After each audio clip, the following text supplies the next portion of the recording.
a beautiful area. I love going up to Watkins Glen, especially, this time of year. It's a great area, and the track is also, puts on a really good show. And I think the fans there are like really dedicated, racers and race fans. And it's going to be a beautiful weekend. The weather looks gorgeous. So yeah, it's nice to, have a good run at Atlanta last week. Kind of put us in a good spot for this weekend here, second race of the first round. And, um, you know, we've had pretty good runs at Watkins in the past. It'll be a little bit different this year. Different tire and a little bit changes to the track. So I think those challenges everyone's looking forward to. I just love that area. They deserve a playoff race, which I'm happy they got, for reasons like I said earlier. And we'll see. We get there tomorrow and on track here in a couple of days. How do you and your crew chief sort of balance what you're going to need to do point wise versus win wise with this being Yeah. a playoff race?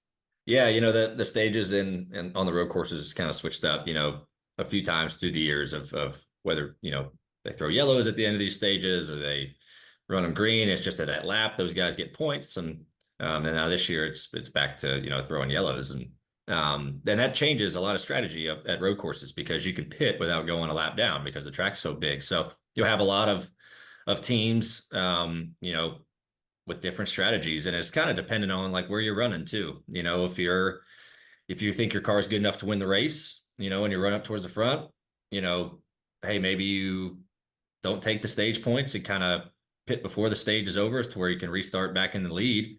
But you're throwing away points too, and you're kind of worrying like, hey, do we really feel good about winning this race, or what are you going to snag points? So that's a lot of in the moment stuff. And with the playoffs, I mean, it just gets even more kind of complicated, because you'll have a bigger split of drivers who aren't in the playoffs. They're going to flip the stage, because they're not running right for the championship. And but then you're going to have a lot of playoff guys. If they have stage points available, they're probably going to take them. So it just depends kind of where you're at. But yeah, that's that strategy side. I mean, that's above my pay grade. That's crew chief role. I do what you want. I'll come in or not.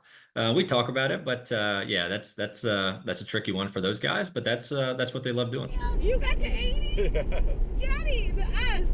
I drove it with my husband and my two kids in the back seat, and we hit 80 and we thought we were like flying. So I can only imagine what it feels like going through those S's. I think that's neat, that Watkins, they let you take your, personal vehicles out there, right? It kind of gives you another appreciation and feel for what you're going to watch, on the weekends. And Watkins kind of has this, notoriety about it of just being a super fast road course, right? I mean, it's one of the higher speed ones that we have, a lot of grip, a lot of commitment that you have to have. And what I love about NASCAR is that there's opportunities for real interaction with people like yourself, the stars of NASCAR, regular people. I know my kids met you and Chase and Denny last year, and it was like it made their whole summer. How big of a role do the drivers play in sort of creating that experience for fans and helping to grow the sport?